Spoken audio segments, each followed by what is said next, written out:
And I'm pleased to say that Liberal Senator Jacinta Nampijinpa Price joins me now. Senator, good to see you. Thanks for your time. Let's start with the Voice anniversary. What are your reflections 2 years on? Have we learned anything from it?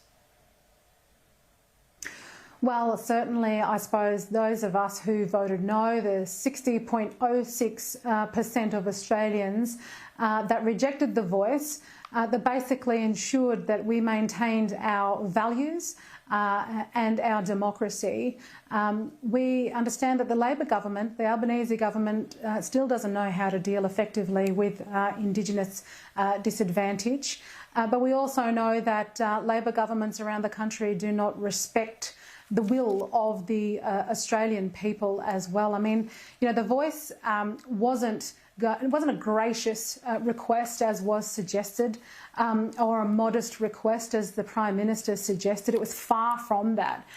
It was racially divisive, and it would have made radical changes to our democracy as we know it. And it was ultimately about empowering activists more than anything else. It wasn't about addressing disadvantage for Indigenous, those who are disadvantaged Indigenous Australians. And let's not forget that the Prime Minister, in all his arrogance, failed to listen to the warnings throughout the referendum, in that he didn't hold a constitutional convention.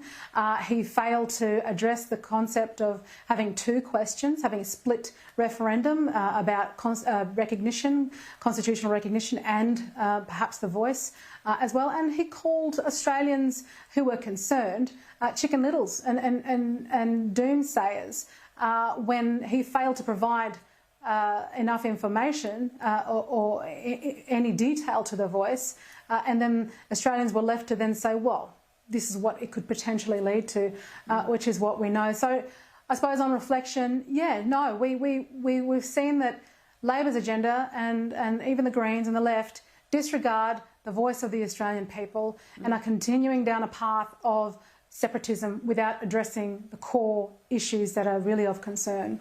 And look, that division has not ended. As I mentioned, you know, Victoria's pushing ahead with treaty. It just feels, Senator, like the progressive left, that they're ultimately seeking to tear down the values and traditions of this beautiful country with the end goal of destroying everything that British settlers brought here. And that's a point that you also made in your column. That's exactly right. I mean, it's an attack on our Western values, on how we were, I suppose, settled as a country as well. I mean, 54% of Victorians voted no to the Voice. And here the Allen government's gone, well, stuff you.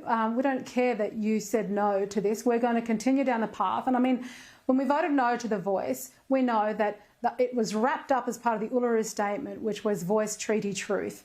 So the Allen government have said, well, we're going to establish our own legislated concept of a voice anyway through this treaty.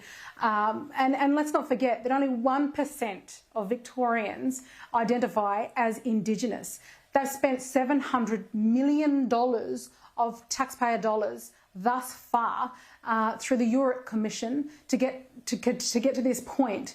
And effectively what they will be doing is establishing another governing body over Victorians, you know, through the First Nations Assembly. And this truth-telling, they call it truth-telling because really, if you chuck it in reverse, it's not really about telling the truth. It's a reinvention of our history, how they'd like to see it, in order to, you know, ask for, well, demand reparations by other Victorians who were non-Indigenous, who had nothing to do with our country's history.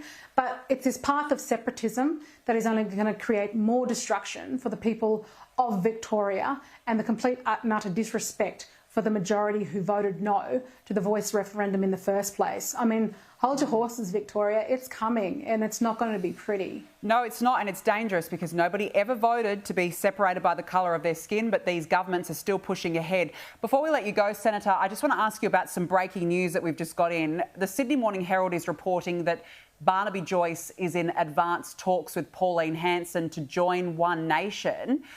What do you make of these reports? They've just been announced now. Well, Sydney Morning Herald, I bet it's Paul Sakal who has gone ahead and announced this. And what I find with the Sydney Morning Herald is that they like to make things up. I mean, they did so, I know, when it came to talking about the leaked information about our election review through the Liberal Party. I know that they like to put out what they think's going on. I suppose I'd prefer to wait and see. You know, I'm a good mate of Barnaby's as well. I'd rather wait and see what's real and what's not, and what's just another attempt at the Sydney Morning Herald to blow things up and keep this chatter and division going on with regard to the coalition. All right. Well, I guess we'll find out soon. It was Paul Sakala that did write that article. So wait and see, and hopefully Exactly. Barnaby Joyce does give us some clarification soon. Senator Jacinta Nampijinpa Price, always nice to chat with you. Thanks very much for joining me on the show.